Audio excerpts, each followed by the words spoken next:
مخلصا له الدين. لله رب العالمين والصلاة والسلام على أشرف الأنبياء والمرسلين وعلى آله وصحبه أجمعين. أما بعد فيا عباد الله أوصيكم وإياي بتقوى الله. اتقوا الله واتقوا الله ثم اتقوا الله فقد فاز المتقون. قال الله تعالى في القرآن الكريم: أعوذ بالله من الشيطان الرجيم.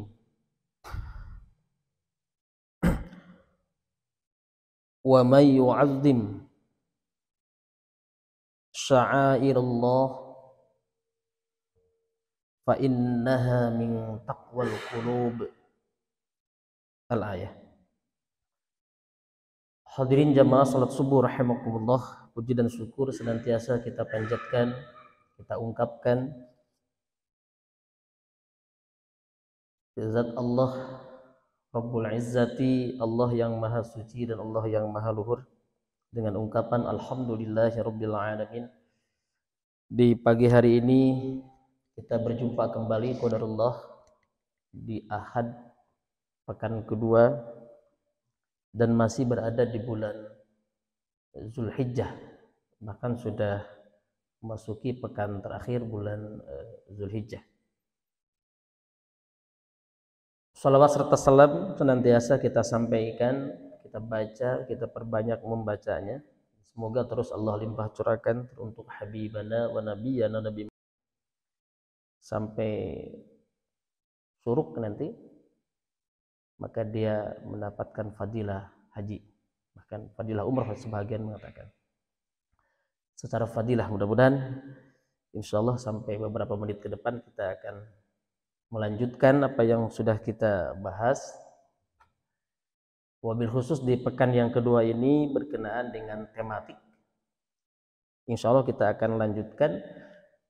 Bulan lalu pernah kita sampaikan berkenaan dengan tematik, bukan bulan lalu, mungkin beberapa sebelum Idul Adha ya, waktu itu tematik berkenaan dengan pelaksanaan ibadah kurban atau sejarah tentang kurban menurut Al-Quran.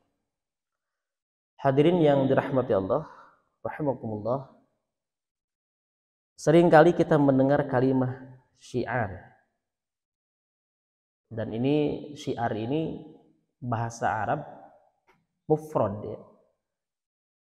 Kalimah mufrad bahasa Arab sudah menjadi bahasa serapan, bahasa yang lazim ataupun menjadi bahasa yang mudah dikenal dan sering didengar oleh kita dalam bahasa keseharian. Ini jamaknya asyirah ya. Itu asyirah adalah jamak daripada syiar. Kira-kira Bapak yang dirahmati Allah sering mendengar kalimat itu kan? Syiar, syiar. Nah, bahkan disandarkan, diidofahkan ya kepada Islam, itu syiar Islam. Kira-kira apa itu syiar itu artinya? Kan kita sering dengar kalimatnya syiar ya. Atau syiar Islam. Apa kira-kira syiar itu? Apa itu? Menyebarkan. Sekiranya itu menyebalkan. Ayat ini disebut menyebarkan. Ayat ini kira-kira apa syiar itu, kan sering dengar kan syiar. Yuk kita kita bangun syiar Islam kan, istilah-istilah itu kan syiar. Kira-kira apa syiar itu? Tadi Pak Nurul menyebutnya menyebarkan. Kirain menyebalkan. Menyebarkan ya. Hadirin yang dirahmati Allah, memang akar katanya itu berasal dari kain wol yang halus, artinya itu. Syi'run itu ya, syiar itu kain wol yang halus. Atau juga syiar itu, atau yang zamannya tadi asy'irah ya, itu artinya apa? Slogan, moto, merek, apalagi tanda atau lambang. Jadi bisa slogan, bisa merek, bisa moto atau lambang, syiar. Kalau ini apa namanya ini, bangunan ini? Masjid. Berarti masjid itu bisa masuk ke syiar Islam. Bisa. Lambang kan? Lambang syiar tempat. Ini tempat. Masjid ini tempat orang beribadah, dan tempat yang megah ini menjadi syiar. Menjadi lambang, menjadi logo, menjadi tanda, menjadi merek, slogan. Bisa saja begitu. Nah, hadirin yang dirahmati Allah, kalau dihubungkan dengan ibadah, tentu menjadi tanda atau slogan ibadah. Dulu Rasulullah SAW dalam hadis riwayat Imam At-Tirmidzi misalkan, para sahabat itu menjadikan syiarnya dalam berperang itu dengan kalimah, ya, bisa dengan kalimah takbir, bisa juga dengan ada dalam hadis itu disebutnya apa? Matilah, matilah itu menjadikan ciut kepada musuhnya, ya, kemudian menambah keberanian kepada para sahabat. Jadi menyerang mereka itu dengan kalimah yang menjadikan lawannya itu ciut gitu, takut gitu. Bahkan juga dalam sebuah hadis masih riwayat At-Tirmidzi, nanti di Syirot, ya, di titian itu, Syirot itu jalan titian ke akhirat, itu ada syiar juga di situ, ada logo bagi orang-orang yang beriman itu, ya Allah, selamatkanlah kami, selamatkanlah kami. Ada tanda di situ, ada nampak nanti, selamatkanlah kami. Itu kalau diartikan secara artinya logo, ya.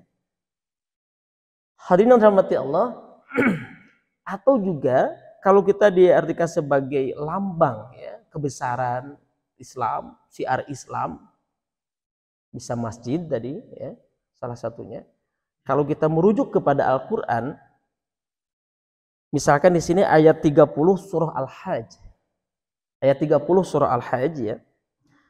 Dzalika wa may yu'azzim hurumatillah fahuwa khairul lahu 'inda rabbih. Itu di ayat ke-30. Ayat ini sebelumnya berbicara tentang pelaksanaan ibadah haji atau umrah. Pelaksanaan ibadah haji. Ya. Meskipun menurut hadis kan al-hajjul asghar, al-umrah hajjul asghar. Jadi kata para ulama, haji Arafah ada haji umroh gitu para ulama menyebutnya.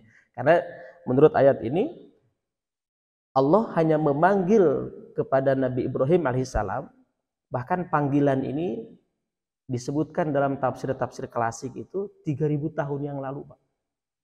Ketika Nabi Ibrahim dengan Nabi Ismail membangun kembali sendi-sendi Ka'bah, fondasinya yang sudah ada kemudian dibangun kembali.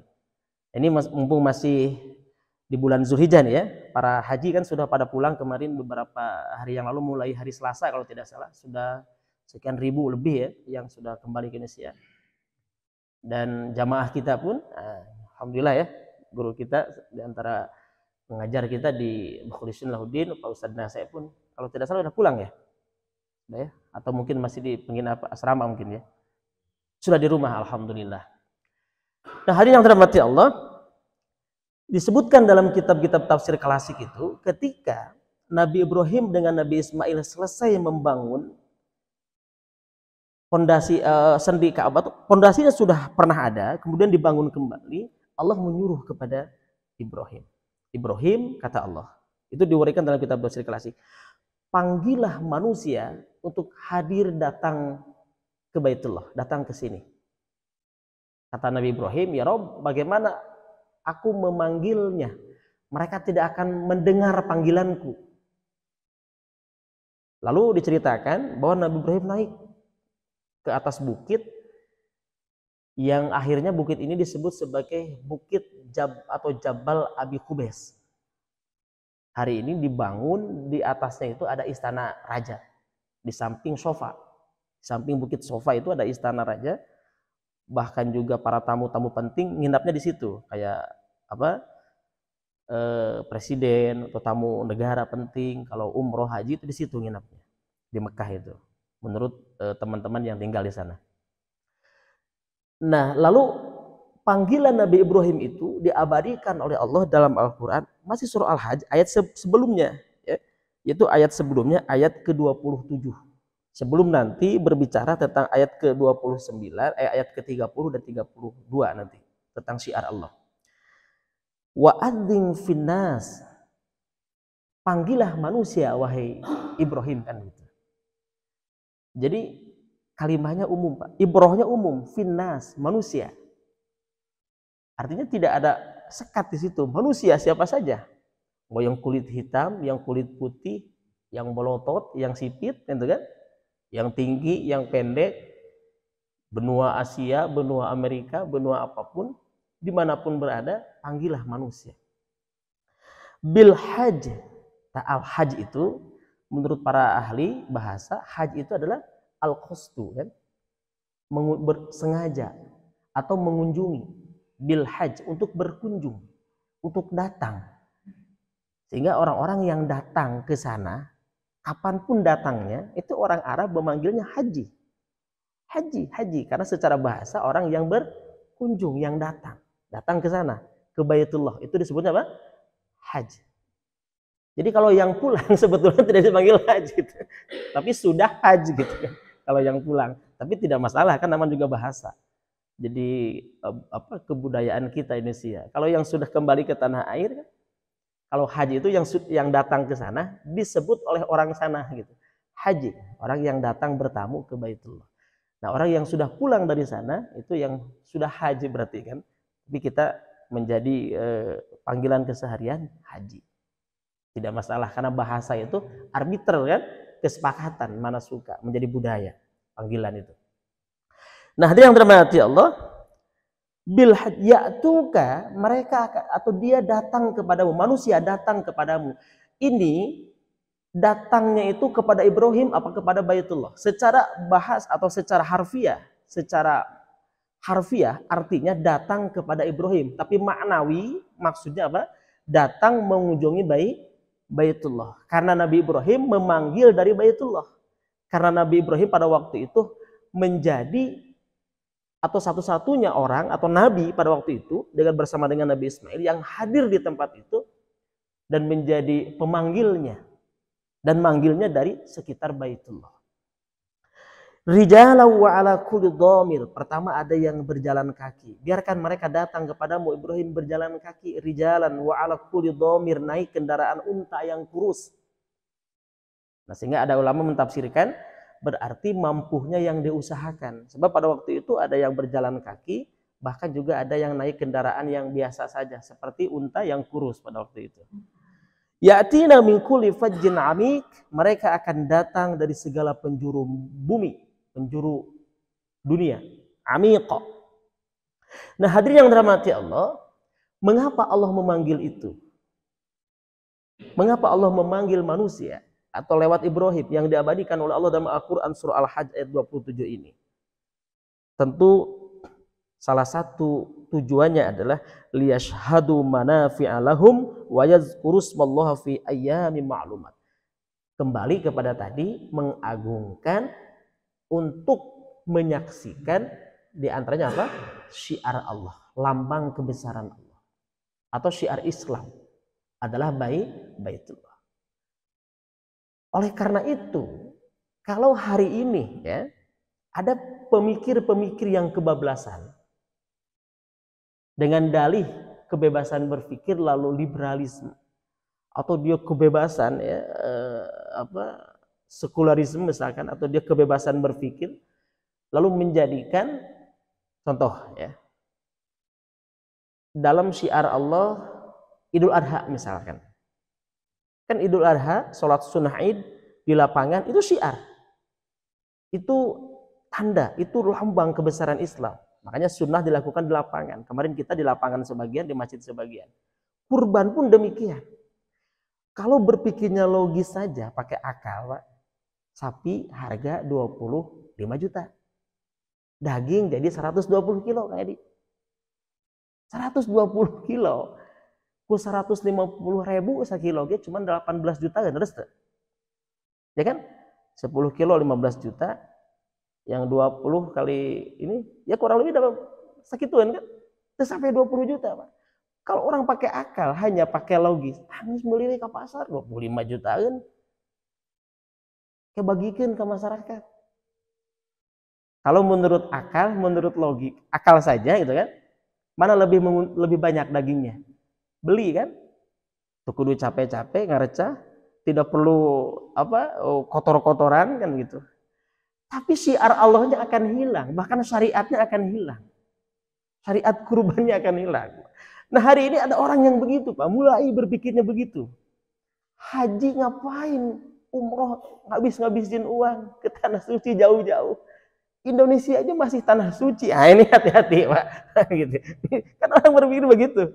Nah ini kalau pakai akalnya begitu. Pak Luki senyum, tetangga gitu. Gitu. Tetangga daerahnya gitu. Ngapain ke tanah suci ngehabisin uang? Nah kalau berpikirnya hanya pakai akal, sehingga kata Zainal Ali, kalau agama ini pakai akal semata, maka masul khuffain, mengusap dua sepatu itu tidak perlu atasnya, bawahnya. Padahal syariatnya kan masul khuffain, mengusap dua sepatu dalam wudu ya, yang syariat masul khuffain itu yang diusap atasnya apa bawahnya? Atasnya kan? Padahal kalau pakai akal kan nu kotor mah hanapna. Gitu kan? Nah, makanya nggak cukup hanya pakai logika. Kan kita kentut wudu dibasuh mau wajah. Kan bukan pantat yang dibasuh. Jadi kalau hanya pakai akal, subuh seger gitu kan. Kenapa hanya 2 rakaat? Zuhur panas, capek hoream 4 rakaat. Kalau pakai akal kan begitu. Tapi Allah Maha tahu di sebalik itu. Bahkan orang-orang ahli dalam bidang ini kesehatan coba meneliti dengan perputaran matahari tentang kesehatan di pas matahari zawal tengah hari dengan ruku sujud atau ruku 4 kali sujud sekian kali 4 rakaat itu luar biasa nyambung, Pak, ternyata. Itu diteliti oleh orang-orang ahli dalam kenapa subuh hanya 2 rakaat, kemudian asar 4 rakaat, maghrib 3, itu ada yang meneliti sampai ke sana. Dihubungkan dengan kesehatan. Ketika dihitung dengan perhitungan peredaran matahari, Masya Allah. Jadi tidak ada yang sia-sia. Wa ma khalaqnas samaa wal arda, kata Allah. Tidaklah kami ciptakan langit dan bumi, wa ma bainahuma itu dan segala isinya, termasuk peristiwa yang terjadi di dalamnya. Ini umum sifatnya.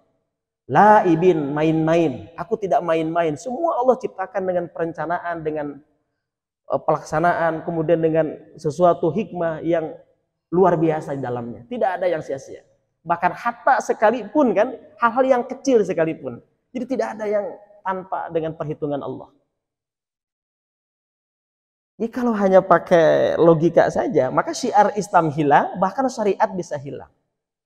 Atau juga ada orang yang mentafsirkan tidak perlu menikah, yang penting gauli wanita dengan baik. Dia mengartikan kalimat wa'ashiruhunna bil ma'ruf.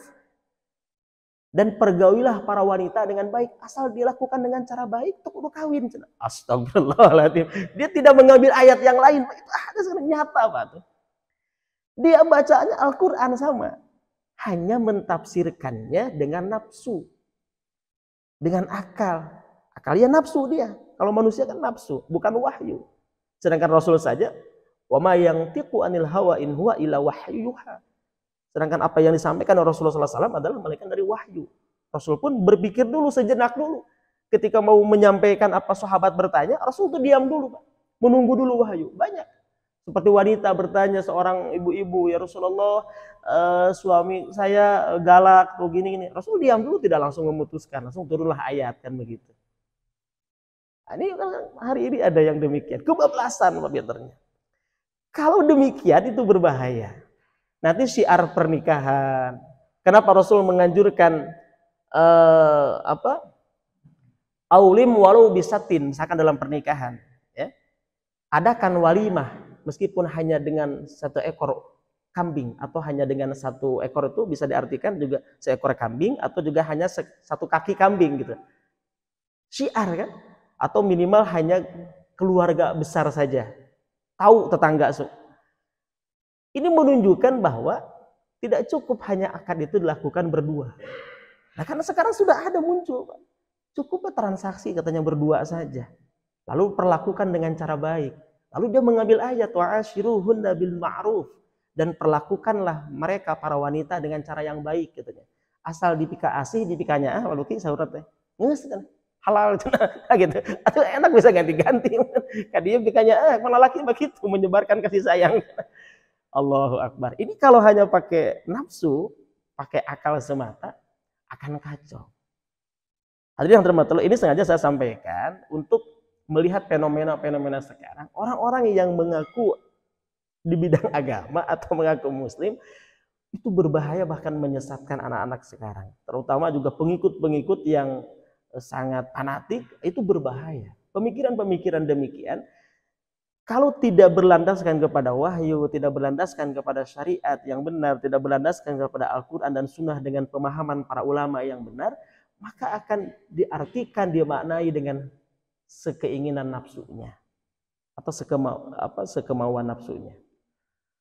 Hadirin yang dirahmati Allah, kemudian syiar-syiar yang lain misalkan ya, yang ada di sana, yang ada di Makkah, selain Baitullah ada Sofa dan Marwah. Allah sebutkan langsung dalam Al-Quran, Inna Sofa wal Marwata min sya'airillah. Sesungguhnya Sofa dan Marwah di antara syiar, tanda, logo, ya, merek kebesaran Allah. Min sya'airillah. Padahal kalau kita datang ke sana, Pak, ini jujur saja, kalau kita nggak pakai ilmu, nggak pakai iman, Ka'bah itu hanya bangunan, ya, tingginya 15 meter, lebarnya kurang lebih 12 meter persegi, memiliki 4 sudut.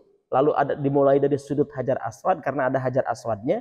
Lalu ada multazam antara Hajar Aswad dengan pintu Ka'bah yang tinggi dari lantai 2 meter ke pintu Ka'bah. Tinggi dari lantai ke Hajar Aswad hanya 1 meter, Pak. Kemudian bergerek sedikit ada Makom Ibrahim, bekas injakan kakinya Nabi Ibrahim. Itu ada batu diinjak, lalu ada tapaknya disimpan di situ. Nah, secara akal kalau kita hanya pakai pasti mengolok-olokkan, Pak.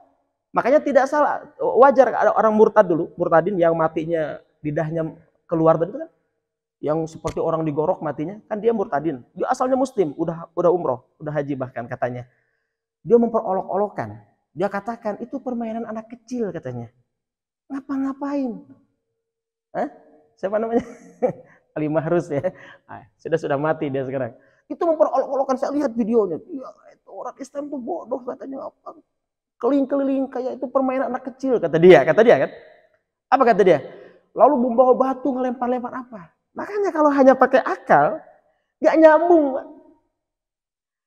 Bahkan makom Ibrahim bukan makam kuburan, ya, itu bekas tandanya, bekas kaki pijakan Nabi Ibrahim, tempat makom itu disebutkan oleh Allah dalam Al-Quran, wattakhidhu mim maqami Ibrahim musalla. Jadikan makom Ibrahim itu musola, batas sholat. Artinya apa? Sholat sunnah ihram di belakang makom Ibrahim. Sampai segitunya. Padahal kalau pakai akal ngapain ini? Cuman gini doang. Tapi Allah agungkan, Allah jadikan simbol, Allah jadikan syiar. Wattakhidhu mim maqami Ibrahim musola. Jadikan makom Ibrahim itu tempat batasan sholat. Disampaikan oleh Rasulullah SAW sebagai wahyu. Rasul tidak menyampaikan pakai nafsu, bukan akal, tapi dari wahyu. Rasul sampaikan kepada para sahabat dan diabadikan dalam Al-Quran. Dia katakan orang-orang yang murtad itu permainan anak kecil katanya. Makanya Pak, kalau nggak pakai ilmu, mohon maaf, seringkali kita melihat jamaah itu sambil video call, sambil selfie. Tawaf itu. Tapi orang yang pakai ilmu dan pakai iman, dia sambil menangis. Sehingga kata Imam Al-Ghazali, tawaf itu adalah meleburnya jiwa, ya, seseorang dengan Robnya. Diumpamakan demikian. Jadi berputar di bawah, mengangkat ke atas. Berputarnya ke kiri, Pak Luki. Diteliti oleh orang-orang barat. Helikopter berputarnya ke kiri itu lebih cepat naiknya. Masya Allah. Dan bumi pun demikian, berputarnya ke kiri. Bumi itu berputar mengelilingi matahari ke kiri.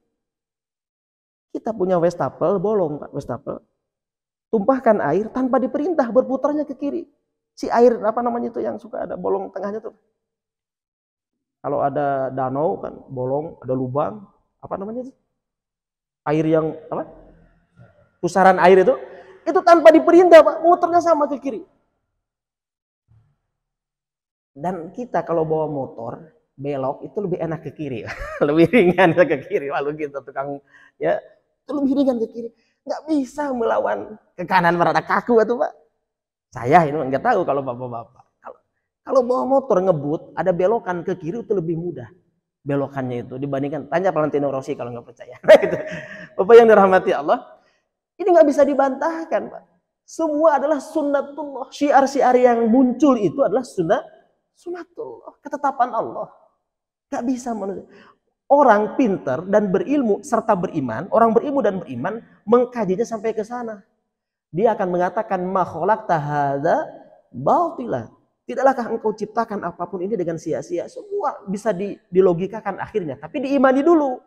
Bukan pakai akal dulu, tapi pakai iman dulu. Kenapa berputarnya ke kiri? Jam kemana jam? Ke kanan. Saya punya dosen dulu, ini kayaknya nggak benar dengan jam ini, kata dosen saya itu. Dibongkar Pak, dibongkar, dirubah komponennya, mesinnya dibalik, diputar ke kiri seperti toab, baterainya lebih awet. Asli Pak. Ditanya siapa yang bikin jam? Ternyata orang Yahudi yang bikin jam, yang bikin pabrik baterainya orang Nasrani juga. Oh ternyata supaya baterainya cepat habis. Dia yang bikin, kita yang beli, nah gitu Pak. Nah, jadi nggak bisa melawan sunnatullah Pak. Nggak percaya Bapak yang ahli di bidang teknologi, saya tidak ahli, coba dirubah komponennya, suruh berputarnya seperti tawaf ke kiri, atau mengikuti perputaran bumi ke kiri. Itu baterainya katanya lebih awet.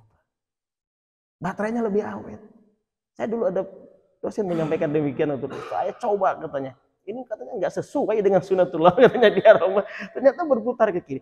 Dan helikopter buatan Prancis tuh berputarnya ke kiri itu lebih bagus katanya. Si baling-balingnya itu. Ada menyebutkan Jerman ke kanan kalau Jerman. Kurang cek lagi nanti di YouTube ya. Kalau di YouTube bisa kelihatan nanti. Helikopternya itu baling-balingnya kemana. Nah hadirin yang dirahmati Allah. Jadi kalau diimani dulu, lalu datang ilmu, setelah iman yang kuat, semua ternyata bisa diakalkan, bisa masuk ke dalam logis. Bukan diakalkan dulu. Naunan cara pemutaran, budak letih. Kenapain tawaf itu? Nah itu. Jadi semua penuh dengan syiar Allah. Tawaf, kenapa 7 putaran? Kenapa ada 7 lapis langit? Kenapa 7 lapis bumi? Terpalu kita kenapa Ronaldo nomor 7 kan gitu. Nah itu. Jadi ada istilah nomor 7. Kenapa 7 hari kan gitu. Al-Fatihah 7 ayat. Nah, itu makanya ada matematikanya gitu kan. Hadirin yang dirahmati Allah, saya tidak akan membahas itu. Itu makan bisa saja cocok logi kan ke sananya. Hadirin yang dirahmati Allah, lalu tadi yang jelas-jelas juga ada Sofa dan Marwah. Kalau kita lihat Pak, Sofa dan Marwah itu apa? Cuman batu. Bukan bukit gede, lalu di situ ada tanaman, batu, bukit batu. Bukit batu biasa saja. Memang sekarang ditutup bukit Sofa itu. Kalau Marwah itu karena di lantai 2 itu diinjak, memang bisa diinjak karena puncaknya. Kalau Sofa kan lebih besar daripada Marwah. Sofa itu lebih tinggi. Tetapi ketika kita mampu membayangkan dan tahu ilmunya bagaimana Siti Hajar pada waktu naik ke atas bukit Sofa, lalu melirik ke kiri ke kanan, atau yang melirik ke sana kemari, melihat barangkali ada manusia yang bisa dimintai tolong oleh Siti Hajar, diminta air kan, mencari air kan Siti Hajar itu, ikhtiar di sana, naik ke bukit Sofa, lalu turun Pak, saya nggak bisa membayangkan, licin itu batu Pak, dan tajam batunya, sehingga karena itu tajam batunya, maka oleh kerajaan Arab Saudi kan pakai semacam bahan dari seperti apa, lilin ya, ditutupi oleh bahan seperti lilin itu. Jadi kalau diinjak seperti kita nginjak seperti ini. Kalau aslinya kan batu yang tajam itu. Naik. Nah kita kalau pakai ilmu kan membayangkan begitu. Bagaimana Siti Hajar memperjuangkan ya, perintah Allah pada waktu itu. Kemudian juga dia turun dari bukit Sofa. Berjalan ke bukit Marwah itu jauhnya kurang lebih 500 meter. Sofa Marwah itu 500 meter. Kali 7, 3,5 kilo. Kondisinya dulu gersang. Lalu naik ke bukit Marwah, tidak lagi mendapatkan, lalu balik lagi ke Bukit Sofa, terus sebanyak 7 kali dan berakhir di Marwah, lalu kembali ke samping Ka'bah mendatangi putranya Ismail alaihissalam. Allah menyebutkan jelas dalam Al-Quran, Inna sofa wal marwata min sya'airillah. Sesungguhnya sofa dan marwah adalah logo, adalah tanda, adalah slogan, adalah di antara tanda-tanda kebesaran Allah. Min sya'airillah. Kalau nggak pakai ilmu, nggak pakai iman, nggak baca ayat ini, datang ke sana, oh gini pekerjaan orang Islam itu. Cuman bolak-balik di bukit ke bukit, naonan tuh. Mending di Indonesia, beak-beak duit gede, lah gitu kan. Kalau hanya pakai akal. Tapi Allah sudah jelaskan dalam Al-Quran itu tanda kebesaran Allah. Kemudian yang dirahmati Allah, coba dimaknai oleh para ulama, ya, termasuk dalam hadis Imam Al-Ghazali, ternyata sofa dan marwah itu simbol ikhtiar manusia. Sa'i antara sofa atau berjalan antara sofa dan simbol siar manusia, ikhtiar manusia. Siti Hajar pada waktu itu meninggalkan putranya Ismail alaihissalam di samping Ka'bah yang sekarang ada satu lingkaran, setengah lingkaran namanya Hijr Ismail. Diartikan Hijr itu kamar Ismail, ya, hujroh. Ada juga mengartikan di situ Hijr itu makamnya Siti Hajar pun di situ menurut sebagian ulama. Disimpan di situ lalu ditinggalkan oleh Siti Hajar berharap mendapatkan air karena sudah mulai kering air susunya pada waktu itu. Allah tidak jawab ikhtiarnya di antara Sofa dan Marwah. Apa yang terjadi? Apa yang terjadi? Nabi di bawah tumitnya Nabi Ismail memancar air yang sampai hari ini air itu tidak pernah surut, diambil berapa juta liter per hari dan tidak akan pernah banjir dibiarkan tanpa diambil pun. Saking bahagianya Siti Hajar mengumpulkan air itu dengan bebatuan dan pasir-pasir, zummi, kumpul, dibendung, air Zam-Zam namanya. Apa kata para ulama? Kewajiban kita manusia hanya ikhtiar. Maksimalkan ikhtiar, mantapkan tawakal. Allah jawab ikhtiar kita kadang di luar pikiran kita dan kadang bukan di tempat itu. Lalu display di mall A temenang. Begitu pulang ke rumah, Ainun telepon. Kita Honda, sebut merek deh. Mobil itu cina separah harganya. Itu Pak. Ikhtiarnya Sofa dan Marwah nggak dapat air karena didasari dengan keimanan dan keyakinan dan tawakal yang mantap, balik. Tapi tidak menyesali dan tidak berputus asa. Tidak berburuk sangka kepada Allah, kembali ke Ka'bah menghadiri atau menemui putranya Ismail. Di situ bahkan airnya tidak terbendung, keluar memancar sampai hari ini. Lalu jadikan sumur digali, ya, ditemukan di zaman Rasulullah SAW, digali kembali dan sampai hari ini tidak pernah. Dan itu menjadi air terbaik di dunia. Sampai Rasul menyebutkan dalam hadis yang sahih, air Zam-Zam itu mengenyangkan bagi yang lapar, mengobati yang sakit, dan doanya dikabulkan oleh Allah bagi yang meminumnya. Soalnya hadisnya itu air terbaik. Jadi itu 5 liter 5 real. Di dia 5 real sampai 25.000 Pak. 5 liter teh. Di dia seberapa? 600.000. Gitu ya di Indonesia. 5 liter teh. Bahkan gratis di rumahnya. Upami meser di toko 5 real teh. Jadi ngambil dia itu gratis. Ini memberikan simbol silahkan kita ikhtiar mau jadi pebisnis, pengusaha, petani. Apapun ikhtiar kita, tetap ikhtiarnya kata para ulama awali dengan Sofa. Apa Sofa? Dulu nggak ada namanya Pak. Di zaman Siti Hajar itu bukit nggak ada namanya. Nggak ada istilah ini bukit Sofa, ini nggak ada. Kemudian Allah menyebutnya dalam Al-Quran, Inna Sofa wal Marwata. Disampaikan kepada baginda Nabi Muhammad SAW. Apa Sofa? Sofa itu bersih, Pak. Suci, murni. Artinya apa? Lakukan ikhtiar kita, jadi guru, jadi apapun bentuknya usaha kita, dasari dengan hati yang bersih. Dengan hati yang murni. Karena Allah, saya usaha karena Allah. Saya mencari nafkah karena Allah. Hati yang bersih. Maka hasilnya marwah. Apa marwah? Kehormatan, marwah. Jati diri manusia yang sebenarnya.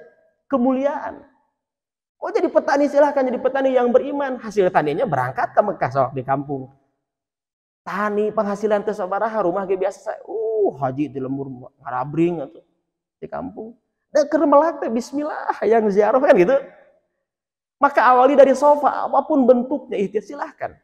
Kalau diawali dari sofa, hati yang bersih, maka hasilnya akan marwah. Maka Allah sebutkan, inna sofa wal marwata. Dulu zaman Siti Hajat tidak ada namanya bukit itu. Tapi Allah sebut bukit itu sofa dan marwah. Dikaji oleh para ulama, ternyata sa'i antara sofa dan marwah sebagai wujud ikhtiar manusia. Simbol maksud saya. Sebagai syiar atau simbol ikhtiar manusia dalam kehidupan duniawi.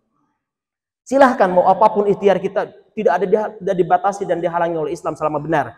Tapi ingat kata Islam, awali dari sofa. Hati yang bersih, hati yang tulus, hati yang ikhlas, maka hasilnya marwah. Kemuliaan. Nah, terakhir di ayat yang ke-30 dijawab oleh Allah. Mengapa kita harus mengagungkan syiar Allah? Di antaranya tadi kan tidak memperolok-olokkan, Pak. Adzan, syiar Allah. Masjid, syiar Allah. Idul Fitri, syiar Allah. Idul Adha, syiar Allah. Atau syiar Islam. Atau kita sebut syiar Islam. Kemudian juga haji, umroh, sa'i, tawaf, kan?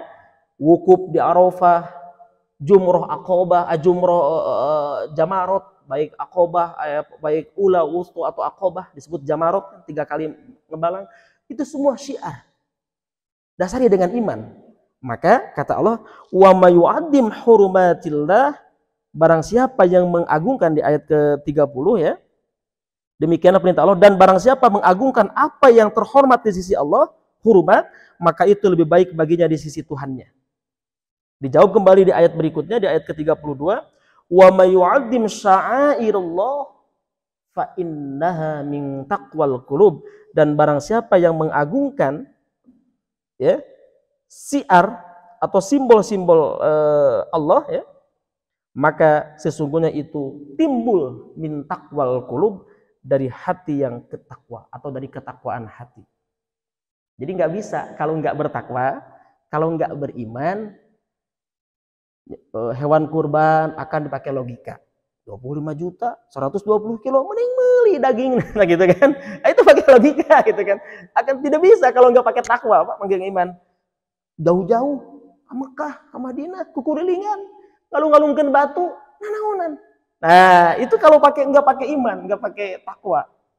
Barang siapa yang mengagungkan syiar-syiar Allah, min taqwal qulub, itu dari ketakwaan hati. Kalau tidak demikian nggak bisa. Makanya ada murtadin itu dia mengatakan orang Islam itu datang ke sana jauh-jauh mengeluarkan uang yang banyak, hanya permainan anak kecil katanya, kata dia. Tapi dia diazab oleh Allah di akhir hidupnya kan, dengan gorok seperti apa matinya itu kan, lidahnya keluar menganga mulutnya, nauzubillahi min dzalik. Hadirin rahmati Allah, betul memang syiar-syiar Allah itu tidak hanya ada di tanah suci, tetapi juga ada di sekitar kita. Di antaranya adalah masjid, azan berkumandang dengan suara yang lantang kan. Kemudian juga pelaksanaan Idul Fitri, pelaksanaan Idul Adha, takbiran. Itu di zaman sahabat pun sama ya, takbiran itu di suaranya dilantangkan. Nah, itu juga syiar, di antara syiar, yaitu simbol-simbol. Kemudian juga ada yang penafsiran para ulama juga, bagi yang suka memperingati Maulid Rasul ya, memperingati Isra dan Mi'raj, mereka pun beranggapan ataupun meniatkannya adalah di antara syiar ya, memperkenalkan kepada generasi-generasinya bahwa ada mengingat kembali tentang kelahiran baginda Nabi Muhammad SAW, juga peristiwa Isra dan Mi'raj. Itu demikian. Jadi hujung-hujung adalah syiar-syiar Allah. Meskipun secara umum tidak terbatas pada hal yang demikian. Mudah-mudahan ada hikmah dan manfaatnya, menambah wawasan bagi kita. Sudah tidak terasa, sudah jam 5.48. Terima kasih atas segala perhatian, dan mohon maaf kalau ada kekurangan dan kesalahan. Subhanakallahumma wa bihamdika asyhadu an la ilaha illa anta astaghfiruka wa atubu ilaik. Allahumma anfa'na bima 'allamtana wa 'allimna ma yanfa'una wa zidna 'ilma. Walhamdulillahi ala kulli hal wa na'udzu billahi min kulli halin ahlin nar. Rabbana atina fid dunya hasanah wa fil akhirati hasanatan wa qina adzaban nar. Walhamdulillahi rabbil alamin. Wabillahi taufiq wal hidayah. Assalamualaikum warahmatullahi wabarakatuh.